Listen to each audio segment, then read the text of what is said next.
நீளம் நிறைந்த மணிகண்டத்து ஈசனடியார் மேல் எல்லா உயிரும் முறையெடுத்து தேசம் உயிர் தொண்ட மணித்த திருவாரன் வாசமலர் கழகணங்க வந்த பிறப்பை வணங்குவான் தில்லை வாழ்ந்த நிறைவுகளாக சீர்படைத்த தொல்லையதாம் தொண்ட கடியார் பதம் போற்றி கொள்ளை ஒரு நாடுகளை உலகறியவரை குறித்த செல்லவடி முறத்தூர் செக்கிழார் அடி போற்றி எல்லாம் வல்ல பெருமான் அருந்தரும் மன்னாருடைய மலர்பட்ட நனாவுடைய திருவடியை வணங்கி அருந்தரும் பார்நாமிகை தாயார் மன்னர் சொல்லீஸ்வரர் பெருமானை திருவடி தாமர்களை மனம் மொழி மைகளை வணங்கி எங்கள் மக்கள் நாயன்மார்கள் பொன்னார் திருவடி தாமர்களின் கண்ணங்களை வணங்கி உரையாசிரியர் சிவகோணியாவுடைய திருவடிகளை நிலை நினைந்து தவத்திரு தொண்டர்சீர் பரவாருடைய திருவடி தாமர்களை மனமொழி மைகளை வணங்கி அடியருடைய ஞானசீயம் குந்தனியாருடைய திருவடிகளை எல்லாம் கண்ணங்களை வணங்கி விழுந்தில் இருக்கக்கூடிய அடியார் பண்பர்களுடைய திருவடியில் எல்லாம் மனம் மொழி மெய்களாலை வணங்கி அமைகின்றேன். அன்பார்ந்த சொன்னை செல்வர்களே, இன்று நம்முடைய தடுத்தாட்கொண்ட புராணத்திலே பெருமான் நம்பிகள் இறைவனால் தடுத்தால் கொள்ளப்பட்டு பல தலங்களை வழிபாடு செய்து கொண்டு தில்லையம்பதி வந்த பாகனை பற்றி சிந்திச்சு கொண்டிருக்கிறோம். தில்லையம்பதிக்கு வந்தாச்சு. தில்லையம்பதியிலே அவர் வடக்கு வாயில் வழியாக வருகிறார். 4 பெருமக்களும் 4 வாயில் வழியாக வந்ததாக நமக்கு பெரிய புராணத்திலே 3 பெருமக்களை பற்றி இருக்கிறது. மாதவரடிகள் கிழக்கு வாயில் வழியாக வந்தார் என்று சொல்லி நமக்கு பெரியவர்கள் சொல்றாங்க. நமக்கு நம்முடைய சுந்தரமூர்த்தி சாமிகள் வந்த வழி வடக்கு வாயில் என்று சொல்லி சொல்வது. நம்முடைய ஞானசம்பந்த பிள்ளையார் வந்தது தெற்கு வாயில். அதே போல நாவுக்கரசு பெருமான் வந்தது குணதிசை என்று சொல்லக்கூடிய மேற்கு வாயில். பாதவரடிகள் வந்தது கிழக்கு வாயில் என்று சொல்லி சொல்லுவாங்க. இப்படி 4 பெருமக்களும் 4 வாயில் வழியாக வந்தது ஒரு பெரும் சிறப்பு. 4 வாயிலுமே சிறப்பான வாயில்கள். திருநாளை போவார் வந்து தங்கியிருந்தது தெற்கு வாயில் புறத்திலே தங்கியிருந்தார் என்று சொல்லி சொல்வார். திருநாளை போவார் வந்தது, அதாவது நம்முடைய நந்தனார் என்று சொல்லக்கூடிய திருநாளை போவார் வந்தது தெற்கு வாயில்.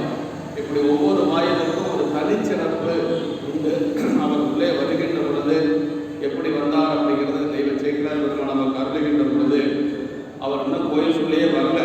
அந்த வாயில் வழியாக தான் வரப்போறாரு. அந்த வடக்கு திசை வழியாக வந்து கொண்டிருக்கிறார்.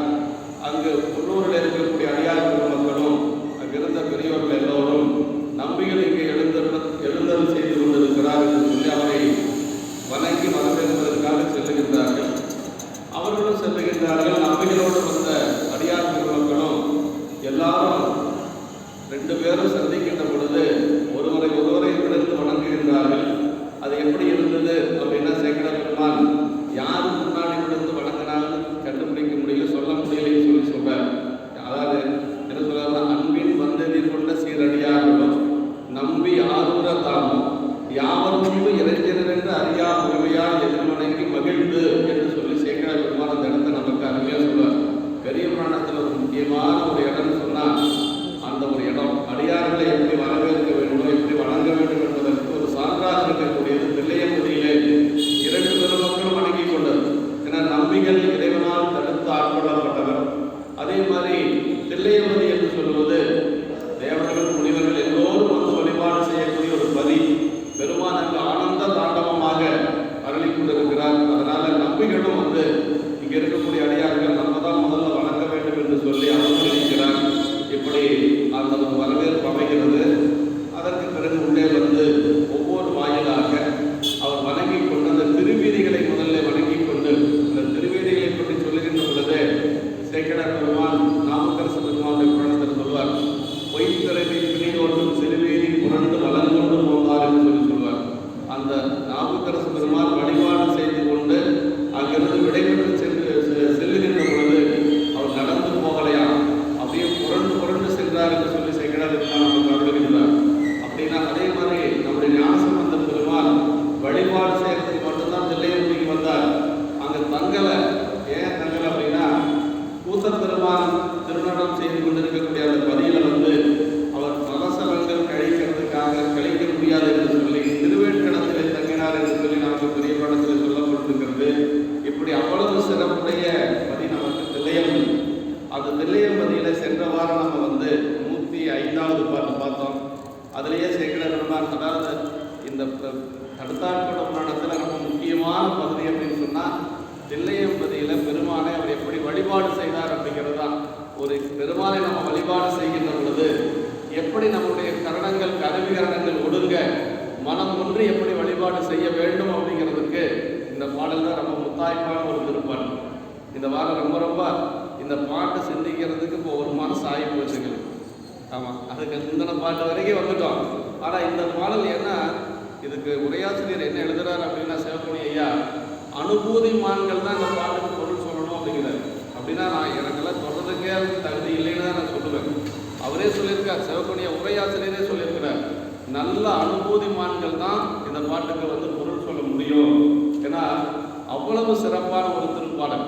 நம்முடைய பேராசிரியர் வையாபுரியார் சொல்லுகின்ற பொழுது அந்த ஆனந்த காட்சியை அவர் கண்டு அவர் அடுத்த பாட்டில் சொல்றார், அந்த தென்னிலா மலர்ந்த பாட்டில் சொல்றாரு. என்ன சொல்றாருன்னா, அவர் இதுக்கு முன்பாக இருந்தது கைலாயத்தில் சாமி கூட இருந்தார், சாமிக்கு தோழராக கைலாயத்தில் இருந்தார். அந்த இன்பத்தை விட இது உயர்ந்த இன்பம் என்று சொல்லி அவரே பாடியிருக்கிறார். அதனால வந்து இது நம்மளுக்கு தருமபுர ஆதீனத்தினுடைய 4வது குருமகா சன்னிதானங்களாக இருந்த அந்த மாசிலாமணி தேசிகரிடத்திலே நம்முடைய குமரகுருபரர்கள் அவர் வந்து வாக்கு வரம் பெற்று முருகப்பெருமானுடைய திருவருள் பெற்று அந்த வாக்கு வன்மையின் மூலமாக பல தலங்கள் சென்று பிள்ளைத்தமிழ் முதலான பாடல்களாம் பாடிக்கொண்டு வருகிறார். அப்படி வந்து கொண்டு அவர் தருமபுரம் வருகின்ற பொழுது குருமகா சன்னிதானங்களை அவர் வழிபாடு செய்ய செல்லுகின்ற பொழுது அவர் வந்து சாமி என்ன சொன்னார்னா, 5 பேர் எரிவும் கண்களே கொள்ள என்று சொல்லக்கூடிய திருப்பாடலுக்கு முதலிய பொருள் கேட்கிறாங்க. அப்போ வந்து அவரால் பேச முடியல, அந்த வாக்கு அங்கே தடைபடுது. அது வரைக்கும் நிற்காம பாடிட்டு வர்றாரு, பேசிட்டு வர்றாரு. ஆனால் அந்த இடத்துல வாக்கு தடைப்பட்டதுனால இவர் தான் நமக்கு குருநாதர் என்று சொல்லி அவரையே குருநாதராக கொண்டார் என்று சொல்லி நமக்கு வந்து சான்றுகள் இருக்கிறது. அப்போ குமரகுருபரருக்கு மாசிலாமணி தேசிகர் அவர் வந்து குருநாதராக ஏற்றுக்கொண்டது இந்த பாடல் தான் என்று சொல்லி உரையாசிரியர் சிவக்குடி அவர்கள் இதை குறிப்பு கொடுத்திருக்கிறார்கள். என் போன்றோர்கள் வந்து இதுக்கு பொருள் சொல்ல முடியாது என்று சொல்லி சிவக்குடி ஐயாவே சொல்றாங்க. அப்படின்னா இந்த பாடல் எவ்வளவு உள்ளார்ந்த ஒரு பொருள் இருக்கிறது நம்ம நினைச்சு பார்க்கணும். எனக்கு ஒன்றும் தெரியாது, சிவக்குடி என்ன சொல்லியிருக்கிறாங்களோ அதை மட்டும் நம்ம சிந்திக்க போறோம் என்று சொல்லி, அதுவும் வந்து வையாபுரியார் சொல்லுகின்ற பொழுது இந்த வழிபாடு அவர் 5 பேர் அறிவும் கண்களே கொள்ள அந்த நிலையில வழிபாடு செய்து ஒரு பதிகம் பாடி இருக்கிறார்.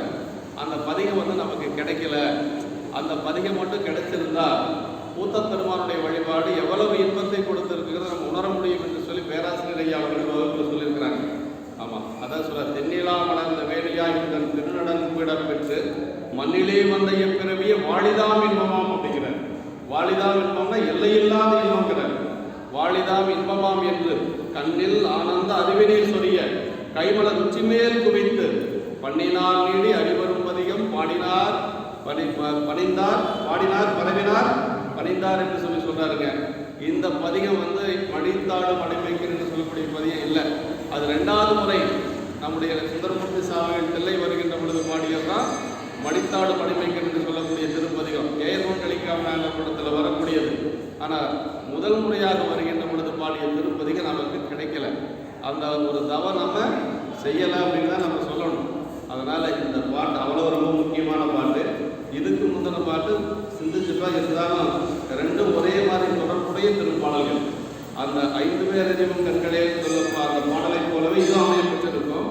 சும்மா பார்த்துக்கலாம் அந்த பாட்டையும். 105வது திருப்பாட்டு. வையகம் பொலிய மறைச்சிலம்பு அகற்ற மன்றுளே மாலையன் தேட ஐயெல்லாம் வெளியே ஆடுகின்றாரே அஞ்சலி மலர்த்தி முன் குவித்த கைகளோ திளைத்த கண்களோ அந்த கரணமோ கடந்த அன்பு உந்த செய்தவ பெரியோன் சென்று தாழ்ந்து எழுந்தான் திருக்களிற்று படி மருங்கு. நம்பிகளை சொல்லுகின்ற பொழுது சேக்கிழாரோட இடத்துல என்ன சொல்றாங்க, செய்தவ பெரியோன் அப்படிங்கிற சுந்தரமூர்த்தி சாமிகளை பற்றி சொல்லுகின்ற பொழுது தவத்தில் பெரியோராகிய நம்பிகள் அப்படிங்கிறார். அதாவது திருக்கழிப்புப்படியில் பக்கத்தில் சென்று தாழ்ந்து விழுந்து வணங்குறார். அதை செய்தவர் பெரியோர்னு சொன்னதுக்கு என்ன காரணம், அவ்வளவு தவம் செய்தவர் சுந்தரர். நம்முடைய ஏர்வன் கலிக்காமனார் படத்தில் சங்கிலி நாச்சியார் இடத்துல பெருமான் சுந்தரருடைய பெருமைகளை சொல்லுகின்ற பொழுது சொல்றார், சாரும் தவத்து சங்கிலிகே மேறுவரையில் மேம்பட்ட தவத்தான் அப்படின்னார். அதாவது சங்கிலி நாச்சியார் தவம் செஞ்சவங்க தான், பெருமான் சொல்றாரு, நீயே தவம் செஞ்சவதா இல்லைன்னு சொல்லலை. ஆனால் சுந்தரனுடைய தவம் எப்படின்னா, இமயமலையை விட சிறந்த தவம் செய்தவன் சுந்தரன் என்று சொல்லி இறைவனே சொல்றார். அப்படின்னா அவ்வளவு தவம் உடையவர் நம்முடைய நம்பிகள் அப்படிங்கிறது நம்ம மனசில் வச்சுக்கணும். அந்த தவம் எப்படி இருக்கணும் அப்படிங்கிறதுக்கு நம்முடைய திருக்குறிப்பு தொண்டநாயனார் புராணத்தில் சொல்கிறாருங்க சேக்கிழார் பெருமான். அம்மா எப்படி தவம் செஞ்சாங்க அப்படிங்கிறது அந்த நெஞ்சம் ஈசனை காண்பதே அப்படிங்கிற அந்த பாட்டில் சொல்கிறார். என்ன சொல்கிறார்? தஞ்சமாகி அருந்தவம் புரியுங்கிறார். தவம் செய்யணுமா, ஆனால் அந்த தவம் எப்படி இருக்குன்னா அடிமை நோக்கத்தோடு செய்யணும். அதுதான் ரொம்ப ரொம்ப முக்கியம். தஞ்சம்னா என்ன? அடிமை. தஞ்சமாகி அருந்தவம் புரிய தரிப்பரோ அவள் தனிப்பெரும் கணவர் அப்படின்னு சொல்லி சொல்லுவாங்க. அம்மா வந்து எப்படி அந்த சிவலிங்க திருமேனியை காஞ்சிபுரத்தில் எடுத்தாங்க அப்படிங்கிறத அங்கே சொல்றாரு. நெஞ்சம் ஈசனை காண்பதே விரும்பி நிரந்தரம் திரு வாக்கினில் அஞ்செழுத்துமே ஆக ஆளுடைய அம்மை செம்மலர் கை குவித்து அருளி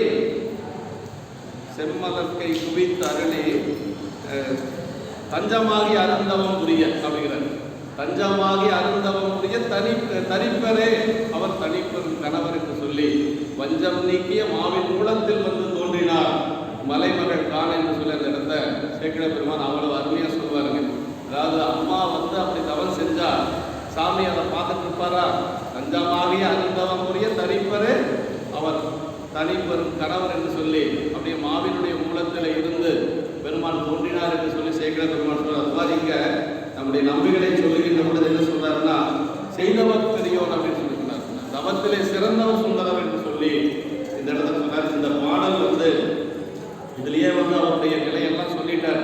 அதாவது என்ன சொன்னார்னா, வையகம் பொலிய மறைச்சிலம்பரற்ற ஒன்றிலே மாலையம் தேட திருமால் பிரம்மவிஷ்ணுக்கள் தேட உலகம் விளங்க வேதன் சிலம்பு ஒலிப்ப அம்பலத்தினர் வெளியே பூத்து இயற்றும் அந்த இறைவனை எப்படி வணங்கினார் அப்படின்னா, அஞ்சலம் ஐயரா வெளியே ஆடுகின்றார். அஞ்சலி மலர்த்தின் குவித்த கைகளோ அப்படின்னார்.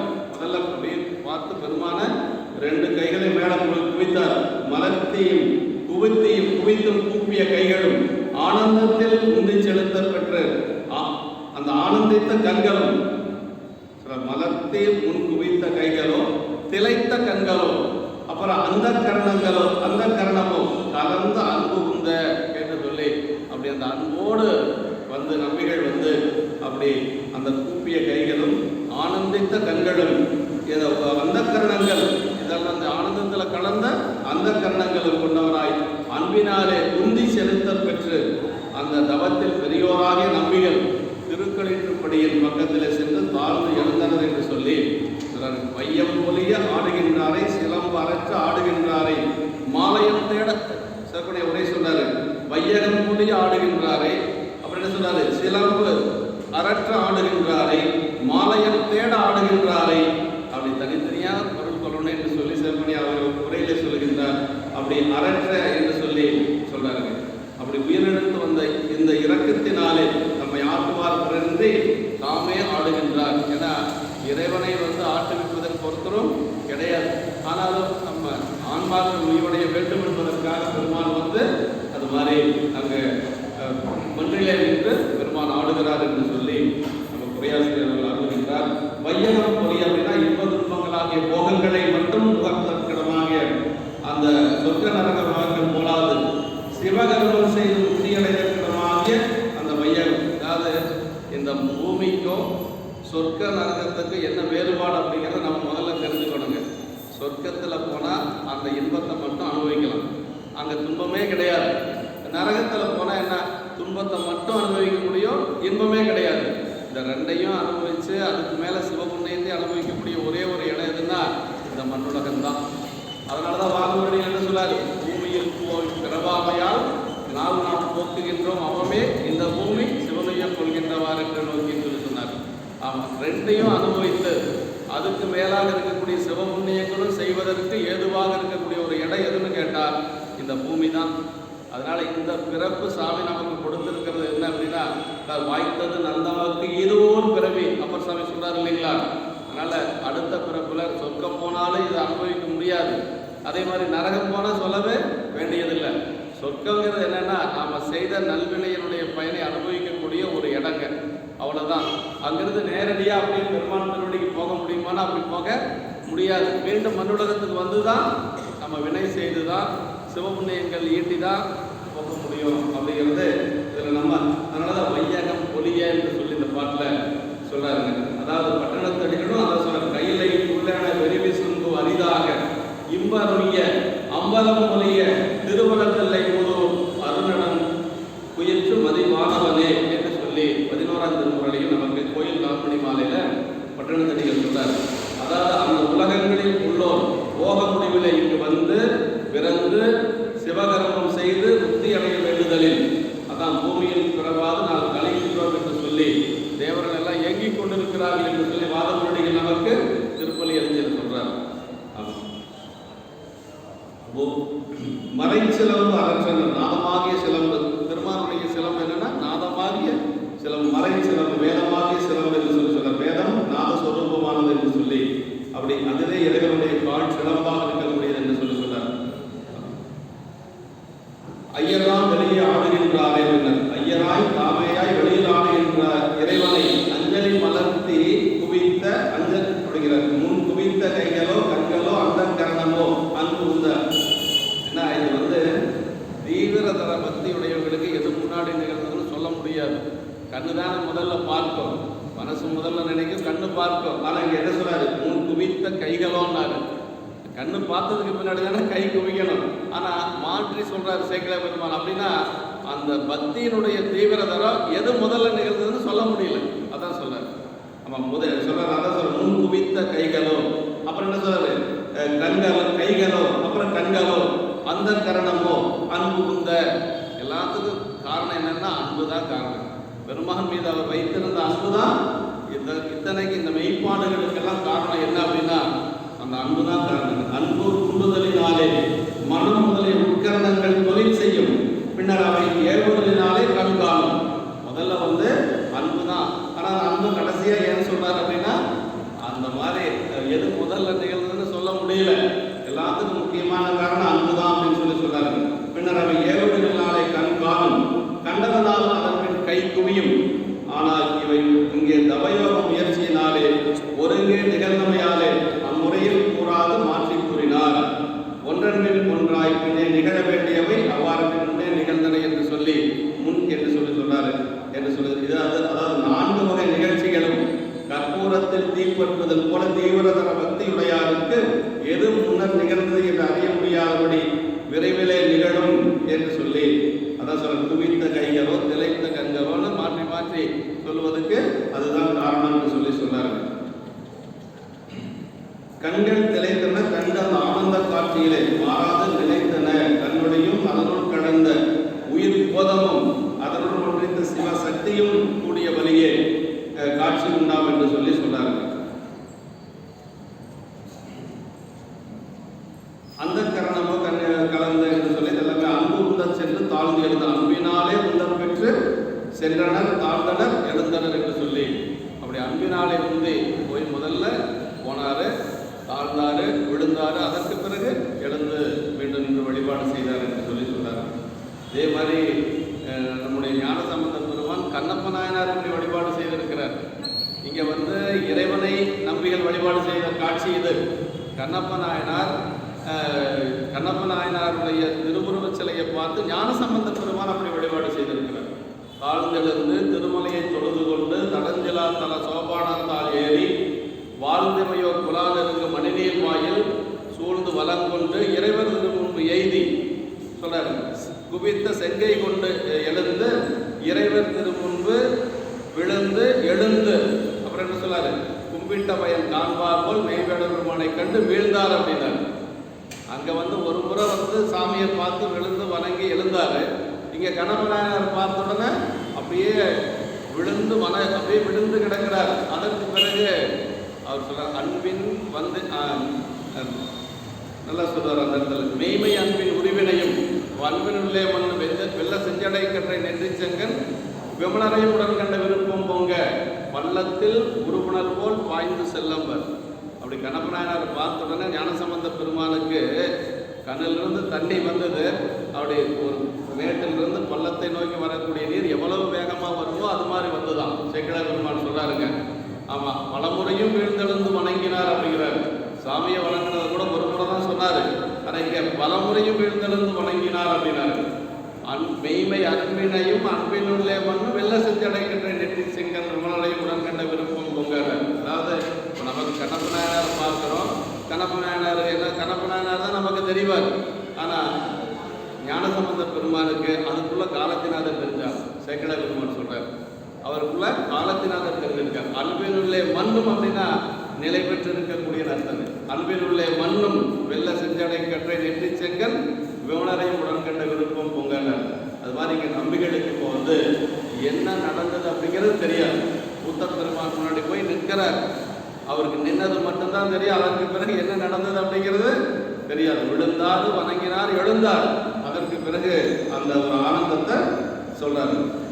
இப்ப அந்த திருக்கணிட்டுப்படி என்று சொல்லக்கூடிய அந்த இடத்துல போய் நிற்கிறார். அப்ப இப்ப அதனாலதான் இங்க சேக்கிழார் பெருமான் என்ன சொல்றாருன்னா, செய்தவ பெரியோன் வண்டு செய்த நற்றவத்தால் பெரியரானார் என்று சொல்லி குறையாதுன்னு சொல்றாங்க. வண்டு செய்த நற்றவம்னா என்ன, கைலாயத்துல பெருமானுக்கு அணுக்கு தொண்டராக இருக்கக்கூடிய ஒரு பெரிய தவம் செய்தவர் நம்முடைய சுந்தரமூர்த்தி சாமிகள்.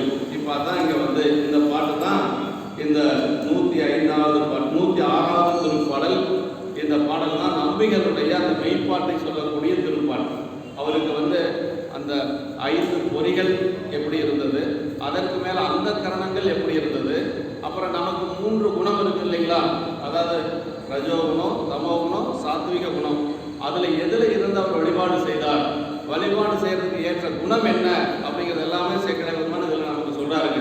பெருமானிடத்தில் சென்று வழிபாடு செய்கின்ற பொழுது எப்படி வழிபாடு செய்யணும் அப்படின்னா இது மாதிரி வழிபாடு செய்யணுங்கிறார். இதான் இந்த திருப்பாடல். எல்லாத்துக்கும் தெரிஞ்ச பாட்டு தான் இல்லைங்களா. 5 பேரறிவும் கண்களே கொள்ள அளப்பரும் கரணங்கள் 4ம் சிந்தையே ஆக குணம் ஒரு 3ம் இருந்து சாத்து மிகமேயாக இந்துவால் சடையான் ஆடும் ஆனந்த எல்லையில் தனி பெரும் கூத்தில் வந்த பேரின்ற வெள்ளத்துள் திளைத்து மாறிலா மகிழ்ச்சியில் மலர்ந்தார். 5 பேரறிவும் கண்களே கொள்ளனர். அதாவது 5ஆக பெயர் அறிவுகளெல்லாம் கண்களே தவறாக்கி கொள்ள 5 பொறிகள் நமக்கு செவி வாய் கண் மூக்கு ஸ்பரிசம் இல்லையா. இப்போ 5 இருக்குதுங்க. இந்த 5ல் சாமி முன்னாடி போய் நின்றாரு, காது கேட்கல, அப்புறம் மூக்கு வேற எந்த ஒரு வாசனையும் நுகரல. பக்கத்தால எல்லாம் நிறைய பேர் போயிட்டு இருந்திருப்பாங்க வழிபாடு செய்கின்ற பொழுது இல்லையா. யாராவது மேலே உறைஞ்சிட்டு போனா கூட அவருக்கு தெரியல. அந்த கண்ணு மட்டும் அப்படியே அந்த தூக்கிய திருவடியை பார்த்துட்டே இருக்கு. வேற எந்த புலன்களும் பொறிகளும் வேலை செய்யும். அந்த 5 பேரறிவும் கண்களே கொள்ள அளப்பரும் கரணங்கள் 4ம் சிந்தையே ஆக. அப்ப அந்த கரணம் என்ன, மனம், புத்தி, சித்தம், அகங்காரம் இல்லைங்களா. மனம் ஒன்று நினைச்சிட்டு இருக்கும், புத்தி ஒரு பக்கம் இருக்கும், சித்தம் ஒரு பக்கம் இருக்கும், அப்படிலாம் தானே இருக்கும். ஆனா நம்பிகளுக்கு இப்ப கரணங்கள் 4ம் சிந்தையே ஆகணும். நம்ம சிந்தை மட்டும்தான் இருக்குது. சிந்தை என்ன செஞ்சுட்டு இருக்குது, அந்த கண்கள் பார்த்து கொண்டிருக்கக்கூடிய திருவடிகளையே சிந்தித்துட்டு வேற எதுவுமே அங்க நடக்கல. சரி, குணம் எப்படி இருந்தது அவருக்கு அப்படின்னா 3 வகையான குணம் இருக்கு.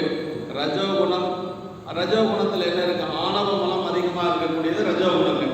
ஆமா, ஆணவ மலம் அதிகமாக இருந்தால் நம்ம பெருமான வழிபாடு செய்ய முடியுமான்னா முடியாது. உலகியல் இன்பத்தில் தான் நம்மளுடைய மனசு போகும். உலகியல் இன்பங்களில் தான் நமக்கு விருப்பம் அதிகமாக இருக்கும். அதே மாதிரி தமோ குணத்திலே அதே மாதிரி தான். அது என்ன, அது எப்பொழுதும் நம்ம தூங்கி வளைந்து கொண்டு இருக்கக்கூடிய, அதாவது நமக்கு எதுலையுமே ஒரு விருப்பம் இல்லாமல் இருக்கக்கூடிய ஒரு நிலை, அது தமோ குணம். சரி, இறைவனை வழிபாடு செய்யக்கூடிய குணம் என்னன்னா சாத்விக குணம் தான் இறைவனை வழிபாடு செய்வதற்கு ஏற்ற குணம். இப்போ நம்பிகள் அந்த சாத்விக குணத்தில் இருக்கிறார். இப்போ பொறிகள் 5ல் கண்ணு மட்டும் வேலை செய்யுது, மற்ற எதுவும் வேலை செய்யலை. அந்த கரணங்களில் சிந்தை மட்டும்தான் வேலை செய்யுது. அது பெருமானுடைய திருவடியவே சிந்தித்து கொண்டு இருக்கிறது. குணங்களில் சாத்விக குணத்தில் வழிபாடு செய்கிறார். நம்முடைய அப்பர் சாமிகள் அந்த வழிபாடு செய்கின்ற பொழுது அந்த பாட்டு சொல்ற, ஒன்றியிருந்து நினைமென்கள் உந்தவர்க்கு ஊனமில்லை அப்படின்னா, அப்படி ஒன்றியிருந்து நினைமென்கள் உந்தவர்க்கு ஊனமில்லை அந்த பாடல தான் சொன்னாருங்க. என்று வந்தா என்னும் எம்பெருமான் தன் திருக்குறிப்பினர். அப்படி அந்த அபயகரத்திலிருந்து அங்கே நாமக்கரசு பெருமான் வழிபாட்டுக்கு வருகின்ற பொழுது அபயகரத்திலிருந்து ஒரு காட்சி தெரிஞ்சுதான் அவருக்கு. எப்போ வந்தேன்னு கேட்ட மாதிரி இருந்ததுதான். அதான் சொல்றாரு, என்று வந்தாயும் எம்பெருமான் தான் திருக்குறிப்பு. இதெல்லாம் ஞானிகளுக்கு ஒரு ஒரு குறிப்பு தெரியும். இப்போ நம்பிகளுக்கு எதுவுமே தெரியலைங்க. அப்படியே நின்றுட்டே இருக்கிறார். அந்த பேரின்பத்தில் அப்படியே திளைத்து நிற்கிறார். அவரை போய் யாராவது ஏதாவது சொன்னாலும் ஒன்றும் தெரியாது. இப்போ சண்டிகேஸ்வர நாயனார் மன்னியாற்றங்கரையில் பூஜை செய்து கொண்டிருந்தார். மன்னியாற்றங்கரையில் பூஜை செய்து கொண்டிருக்கிற பொழுது அவங்க அப்பா எச்சதத்தன் வந்தார். வந்து முதல்ல என்ன செஞ்சாருன்னா, ரொம்ப கொடிதான் ஒலிகோரன்னார் சேக்கிழார் பெருமாள். ரொம்ப பேசுகிறார், அவர் கண்டபடி பேசுகிறார். இப்படி வந்து பாலையெல்லாம் கொண்டு வந்து ஆற்றுல கொட்டிட்டு இப்படியெல்லாம் இருக்கிற இடம் அப்படின்னு சொல்லி கண்டபடி பேசுகிறார். அதெல்லாம் ஒரு காதில் விழுகலை. அப்புறம் என்ன பண்ணார், ஒரு குச்சி எடுத்து ஓங்கி முதுகு மேலே அடித்தார். கொடிதான் ஒலிகோர தண்டு கொண்டு மகனார் திருமுருகின் முதுகில் புடைத்தும் அப்படின்னார். அப்படி ஓங்கி அடிச்சாராம். அதுவும் தெரியல. அப்ப என்ன பண்ணிட்டு, மண்டு காதலின் பூசணையில் வைத்தார் மற்றொன்றும் அறிந்தலரால் நான் சேர்க்கல. அவர் பூசை மட்டும்தான் பண்ணிட்டு இருந்தார். பேசுனது தெரியல, அடிச்சது தெரியல, எதுவுமே தெரியல. காலால தள்ளி விட்டதுக்கு பிறகுதான் சிவகுற்றம் என்று சொல்லி மாடு மேய்க்கிற குச்சி எடுத்தார். மலுவாக மாறியது. உடனே அவர் வந்து தண்டனை கொடுத்தார். அப்போ பெரியவங்களுக்கு வந்து எப்படி இருப்பாங்க அப்படின்னா, அந்த புலன்களை எல்லாம் அடக்கக்கூடிய ஆற்றல் அவர்களுக்கு இருந்தது. நம்முடைய நாயன்மார்கள்லாம் அப்படி தான் வழிபாடு செய்தார். இப்போ நம்பிகள் வந்து அது மாதிரி இருக்கிறாங்க. அப்படியே அந்த பெரு நடனத்தில் சந்திரன்வாலும் சடையுடைய இறைவன் ஆடுகின்ற அந்த அளவும் ஒப்புமற்றதாகிய பெரு நடனத்தில் தமிழர் நிகழ்ந்த பேரின்ப கடலிலே திளைத்து மாறிலா இணையற்ற பெருமகிழ்ச்சியிலே மலர்ந்து பெருமானை அப்படியே வழிபாடு செய்து கொண்டிருக்கிறார். குறிப்புன்னு போட்டு நம்முடைய சிவகுணியா அவர்கள் இதில் சொல்லியிருக்கிறாங்க.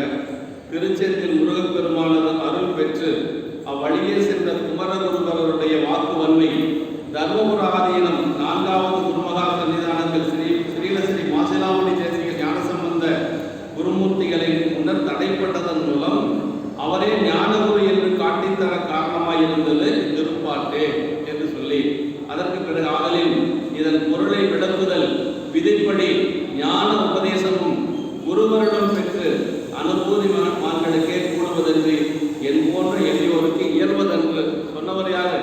சிவகுணி ஐயா. 20 ஆண்டுகள் உரையில் இருந்த உரையாசிரியர் சொல்றார், என் போன்றவர்களுக்கு இயல்வதென்று. நம்ம மட்டும் அதை சொல்லிடவா முடியும்? ஒன்றும் சொல்ல முடியாதுங்க. அதனால நம்பிகளுக்கு ஏற்பட்ட அந்த ஒரு மெய்ப்பாட்டை, அந்த உள்ளுணர்வை யாராலையுமே சொல்ல முடியாது. அவர்னால மட்டும்தான் சொல்ல முடியும். ஆனால் அந்த பதிகத்தில் பாடி இருக்கிறாரு. ஆமாம், அந்த பதிகம் நமக்கு கிடைக்கல. பண்ணினால் நீடி அறிவரும் பதிகம் பாடினார் பரவினார் பணிந்தார்னார். அந்த அனுபவத்தை அந்த பதிகத்தில் பாடி இருக்கிறாருங்க. அதை அனுபவிக்கக்கூடிய அளவுக்கு நமக்கு வந்து தவம் இல்லை. அதனால அந்த பதிகம் நமக்கு கிடைக்கல. பல 38,000 திருப்பதிகங்கள் பாடியதாக நமக்கு ஒரு வரலாறு. நம்பிகள் பாடியது 38,000 பதிகங்கள். ஆனால் நமக்கு கிடைச்சது வெறும் 100 பதிகம் தான். அதனால அதில் அந்த அழிந்து போன பதிகங்கள்ல அதுவும் ஒன்றாக இருக்கும் என்று சொல்லி சொல்லப்படுகிறது. அவ்வளவு சிறப்பான திருப்பாட்டு இந்த திருப்பாட்டு. 5 பேர் அறிவு அப்படின்னார். 5 பேர் அறிவுனா 5 வகையாக 5 வழிகளிலே பெயர்கின்ற அறிவு. அறிவு ஒன்றே ஆயினும் வெவ்வேறு புலன்வழியே சென்று, அறிவுங்கிறது எல்லாத்துக்கும் ஒண்ணுதான். ஆனா அந்த 5 அறிவும் வந்து ஒரே பக்கமா இருக்குதானா? ஒவ்வொரு பக்கம் போயிட்டு இருக்கும். கண்ணு ஒரு பக்கம், காது ஒரு பக்கம், வாயு ஒரு பக்கம், மூக்கு ஒரு பக்கம், இந்த மாதிரி. அதனால அந்த 5 பேர் அறிவும் அப்படி 5 புலன்வழியே சென்று 5 வெவ்வேறு பொறிகளின் மூலம் 5 வெவ்வேறு பொருள்களை அறியும் மாதிரி 5 அறிவு என்று சொல்லி, அறிவு ஒன்றுதான். புலன்கள் வழி செல்லுவதனால அந்த 5 பேர் அறிவு என்று சொல்லி சொல்றாங்க. கண்களை கொள்ள அப்படின்னா ஐம்பொறி வழி அறியும் ஐம்பொரு அறிவும் கண்ணாகிய ஒரு பொறி வழி அறியும் காட்சியாதலின் மட்டிலே அமைந்திருக்க. அது ஏனைய மூக்கு, நாக்கு, மெய், செவிகளின் வழியே அவற்றின் புலன்களை எடுத்து அறிவு செல்லாமையில் இது நான்கும் தொழில்படவில்லை அப்படின்னா மற்ற எந்த புலன்களும் அங்கே வேலை செய்யலை. கண்ணு பார்த்தது பார்த்த மாதிரியே இருக்கு. அவள் காது கேட்கல. யாராவது ஏதாவது சொன்னாலும் அவருக்கு தெரியாது.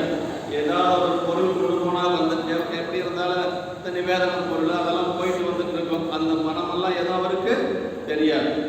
உடம்பு யாராவது தொட்டாலும் அவருக்கு தெரியும். இங்கே தான் குச்சி எடுத்து ஓங்கி அடிச்சு கூட சண்டீஸ்வரன் நாயனருக்கு தெரியல.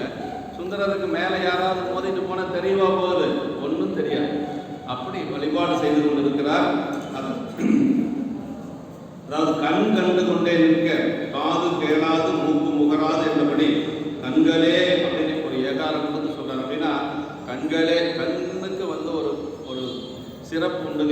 அதாவது நம்முடைய 5 பொறிகள் இருக்குது பாருங்க, அந்த 5 பொறிகளில் சென்று பற்றக்கூடிய ஆற்றல் கண்ணுக்கு மட்டும்தான் இருக்கு.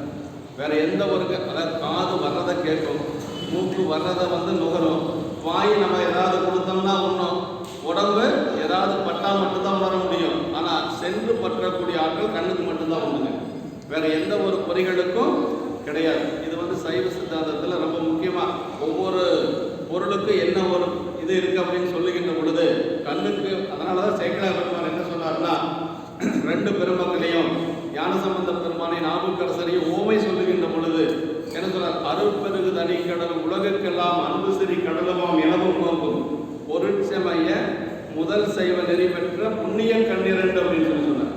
பொருட்சமய முதல் சைவ நெறி பெற்ற புண்ணிய கண்ணிரண்டுனார். ஏன் கண்ணிரண்டுன்னு சொல்லணும் அப்படின்னா என்ன காரணம்னா, எல்லா தலங்கள் தோறும் சென்று சென்று பெருமானை பாடி பரவி வழிபாடு செய்த பெருமக்கள் நாவுக்கரசு பெருமானும் ஞானசம்பந்த பெருமானும் இல்லைங்களா?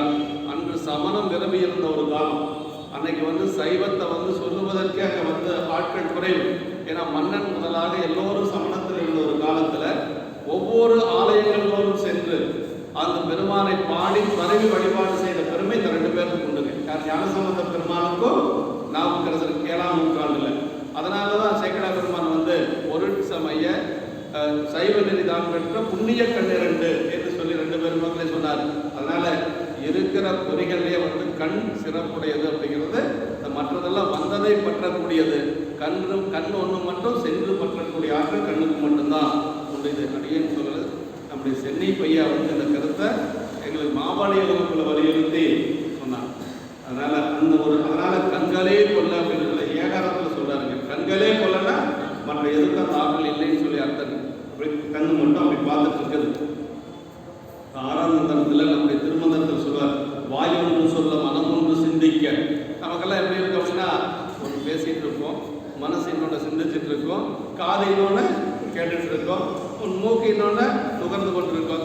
இப்படி தான் நம்மளுடைய நிலை. அதான் 11ஆம் தரத்தில் சொல்றார், வாய் ஒன்று சொல்ல மனம் ஒன்று சிந்திக்க நீ ஒன்று செய்ய உறுதி நெடுந்தகாய் தீ என்றெங்கும் தெளிவென்று தெளிந்தவன் பேயென்று இங்கு என்னை புறத்தெரியார் என்று சொல்லி நம்முடைய திருமூல தேவனார் 6ஆம் தரத்துல சொல்றார்.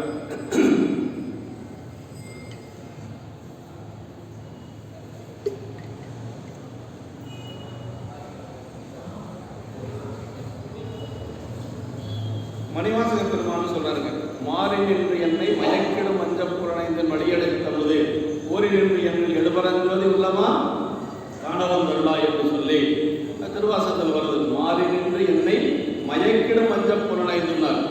அதெல்லாம் அனைத்து அப்புறம் பெருமான் அதுக்கு மேல உள்ள எப்படி இருக்கிறார்? ஊரி நின்று என்னை என்று சொல்லி நம்முடைய வாதவரடிகள் சொல்றாரு.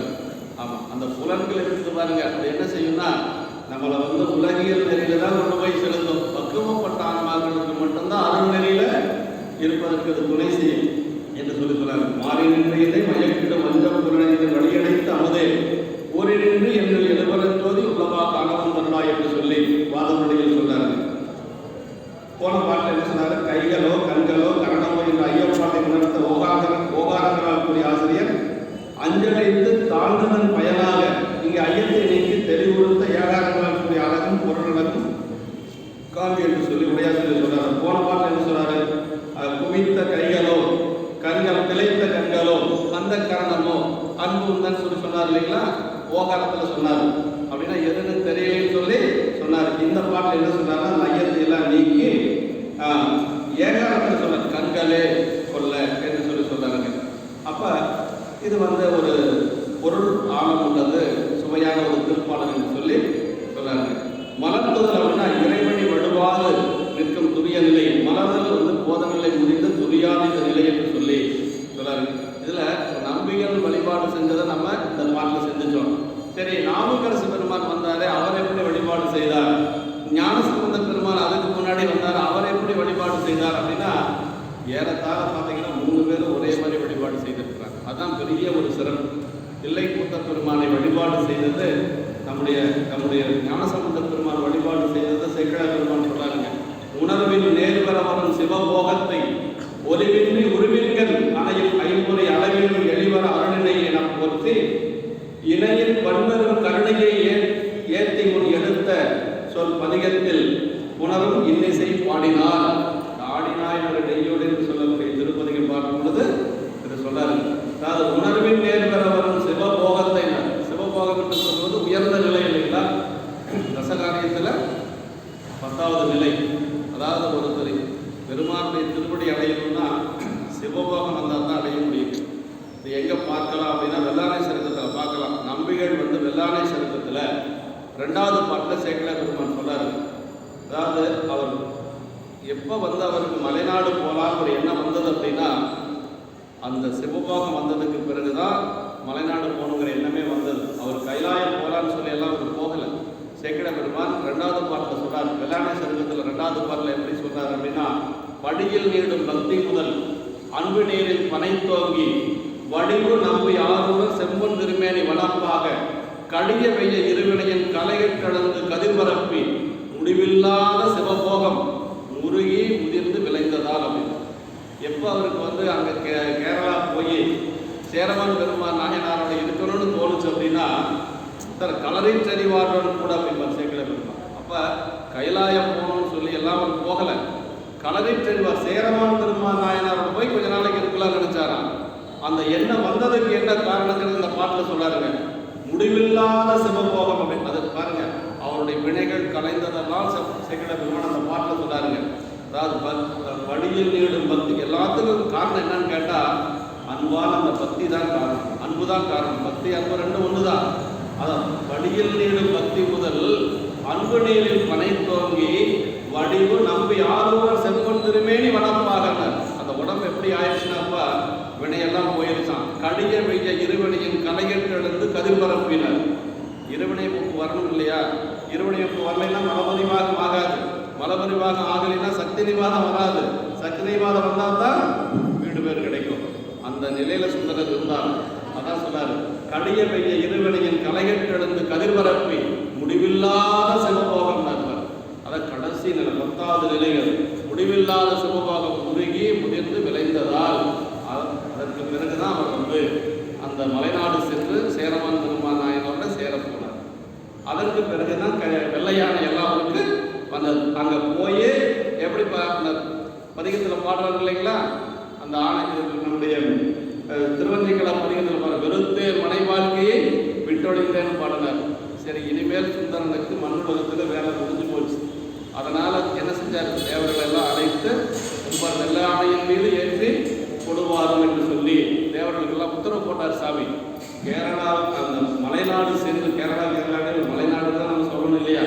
ஆமாம், மலைநாடு சென்று அந்த அஞ்சை கடத்து பெருமானை வழிபாடு செய்கின்ற பொழுதுதான் அவருக்கு மனை வாழ்க்கை வெறுத்தது. அப்போ வயசு என்ன? அவருக்கு 18 வயசுங்க.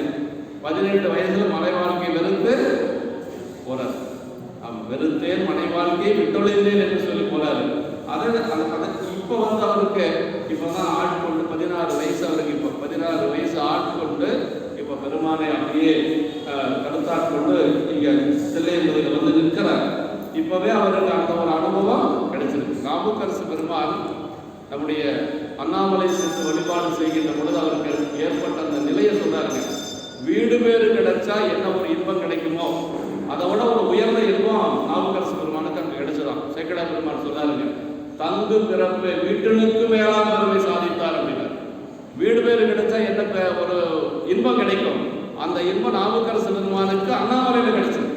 அப்போ ஒரு தலத்தை வழிபாடு செய்கின்ற பொழுது நமக்கு கிடைக்கக்கூடிய அனுபவம் இருக்குது பாருங்க, அதுதான் ரொம்ப முக்கியம். போய் நம்ம முட்டி மோதி கூட்டத்தில் நெருங்கி போய் வழிபாடு செய்யறது எல்லாம் அதில் என்ன இருக்குன்னு தெரியல. ஆனால் மனசு ஒன்றி பெருமானை நினைந்து வழிபாடு செய்கின்ற பொழுது ஒரு அனுபவம் கிடைக்கும். அந்த அனுபவம் தான் ரொம்ப உயர்ந்த அனுபவம். அந்த நாவுக்கரசு பெருமானுக்கு அப்படி ஒரு அனுபவம் அண்ணாமலையில் கிடைச்சிருக்கு. வீடு பேரு கிடைச்சா என்ன ஒரு நன்மை கிடைக்குமோ, என்ன ஒரு இன்பம் கிடைக்குமோ, அந்த இன்பம் அண்ணாமலையில் அவருக்கு கிடைச்சிருக்கு. இப்போ நம்பிகளுக்கு இங்கே கிடைச்ச அன்பம் என்னன்னா வாழிதாம் இன்பம். அடுத்த பாட்டில் சொல்ல போறாரு, வாழிதாம் இன்பம்னு என்னன்னா எல்லையில்லாத இன்பம். இதுக்கு மேல ஒரு இன்பம் இல்லை. அதாவது நாவுக்கரசு பெருமான் சொன்னார் இல்லைங்களா, துணித்த புருவமும் கொவ்வை செவ்வாயும் சிரிப்பும் பணித்த சடையும் கோலம் போல் மேனையில் வாழ்வெண்ணியரும் இனித்த உடைய எடுத்த பொற்பாதமும் காலம் பெற்றால் மனித பிறவையும் வேண்டுவதே இந்த மாநிலத்தில். அப்படின்னா அப்பா அந்த போனத்தை பிறவாமை அப்படிங்கிற இன்பத்தை காட்டிலும் பூத்த பெருமானுடைய திருவடி வணங்கக்கூடிய ஒரு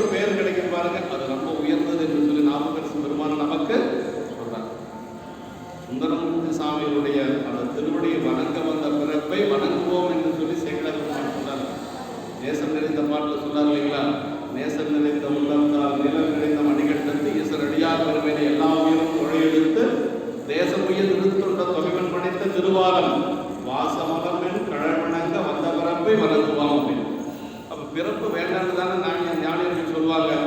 அப்ப பிறப்பு வணங்குறேன்னு சொன்னா என்ன அர்த்தம்? அப்ப அருளாளர்களுடைய திருவடியை வணங்கக்கூடிய ஒரு பிறப்பு, பெருமானுடைய திருவடியை வணங்கக்கூடிய ஒரு பிறப்பு கிடைச்சா நம்ம அந்த பிறப்பையே வணங்கலாம் என்று சொல்லி நமக்கு பெரியவங்க சொல்றாங்க.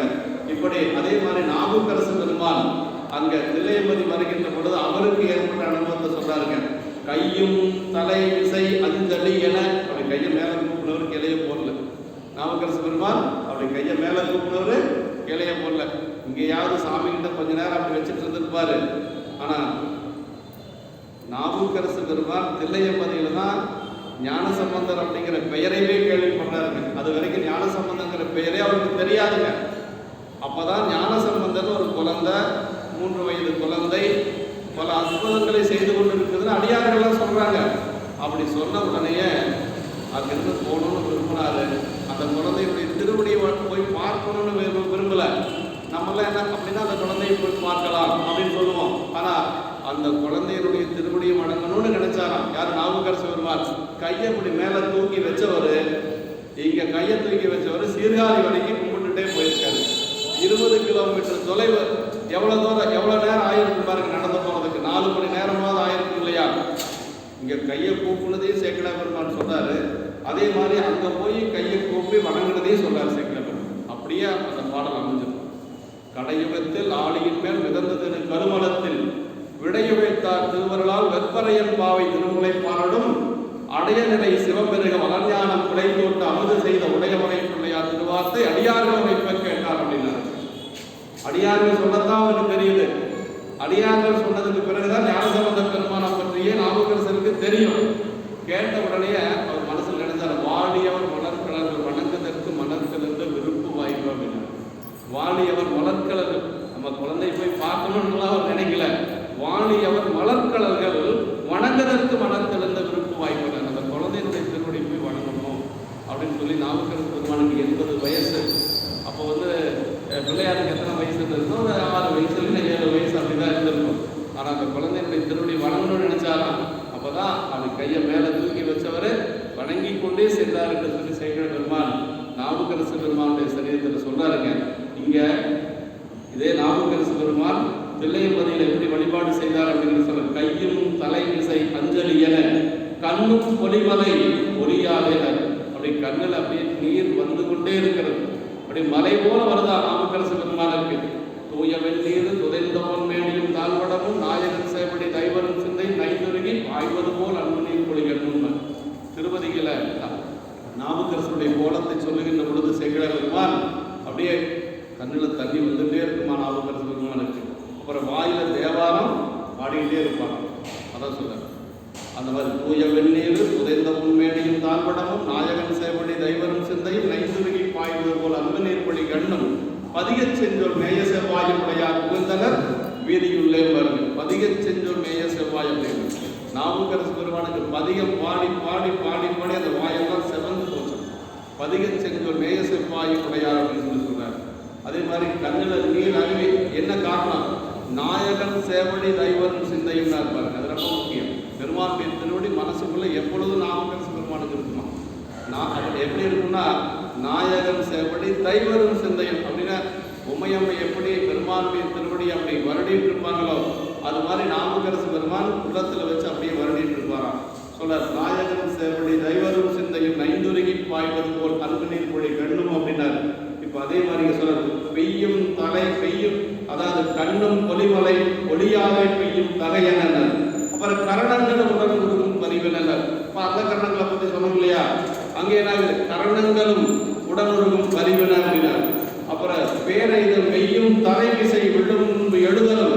அப்படி கீழே விழுகிறாரு, அப்புறம் மீண்டும் எழுகிறாரு, எழுந்து மீண்டும் அழுகிறாரு, கையை மீண்டும் மேல குவிக்கிறாரு. இதே நடந்து கொண்டிருக்கிறது. அதான் சொன்னார், அப்படி மெய்யும் தலை விசை விழும் முன்பு எழுதலும் மின்தால் சடையோடு நின்றாடும் ஐயன் திருநடம் தொடும் ஐயன் திருநடம் எதிர் கும்பிடும் அவர் ஆர்வம் பெருகுதல் அளவில்லாது என்று சொல்லி, அளவில்லாத ஆர்வம் பெருகியது என்று சொல்லி அப்பசாமியுடைய அனுபவத்தையும் நமக்கு சேக்கட பெருமாள். அப்ப 3 பெருமக்களும் ஒரே மாதிரி வழிபாடு செய்திருக்கிறாங்க நம்முடைய கூத்த பெருமானை அப்படிங்கிறது இதுல சொல்றாரு. மலர்த்துதல் அப்படின்னா இறைவனை வலுவாது நிற்கும் துரிய நிலை. இந்த மலர்தல் அப்படிங்கிறது போதநிலை முடிந்த துரியாதீத நிலை என்று சொல்லி இந்த பாட்டில் சொல்றாருங்க. கண்களுக்கு சொல்லியவாறே கரணங்கள் 4 சிந்தையே ஆக என்ற இடத்து அந்த கரணங்கள் 4 ஒளிந்த ஏனைய சிந்தை அகங்காரம் தொழில்படாது. 4 கரணங்கள் மனம், புத்தி, சித்தம், அகங்காரம் இல்லைங்களா? இந்த மனமும் வேலை செய்யல, புத்தியும் வேலை செய்யல, அகங்காரமும் வேலை செய்யல, சித்தம் மட்டும்தான் வேலை செய்யுது. சித்தம் என்ன செய்துட்டு இருக்குது? புத்த பெருமானுடைய திருவடியவே சிந்தித்துக் கொண்டிருக்கு நம்பிக்கைக்கு. அந்த ஒரு நிலை அதான் கரணங்கள் 4 சிந்தையே ஆக. அப்புறம் குணமுறம் ஒன்றும் திருந்து சாத்து மிகமேயாகனர். ஏனைய 2 குணங்கள் வேலை செய்யல, ரசோ குணமோ அல்லது தமோ குணமோ வேலை செய்யல, சாத்வீக குணத்தில் இருக்கிறார். எப்பொழுதும் நம்ம சாத்வீகமா இருந்தா மட்டும்தான் இந்த மாதிரி பெருமானுடைய திருவருளை எல்லாம் சிந்திக்க முடியும். நல்ல விஷயங்கள் எல்லாம் நம்ம அப்பதான் தெரிந்து கொள்ள முடியும். அதாவது சொல்லுவாங்க, அவர் ரொம்ப சாத்வீகமா இருக்கிறான்பா, அவர் ரொம்ப சாது அப்படின்னு சொல்லி சொல்றாங்க இல்லைங்களா?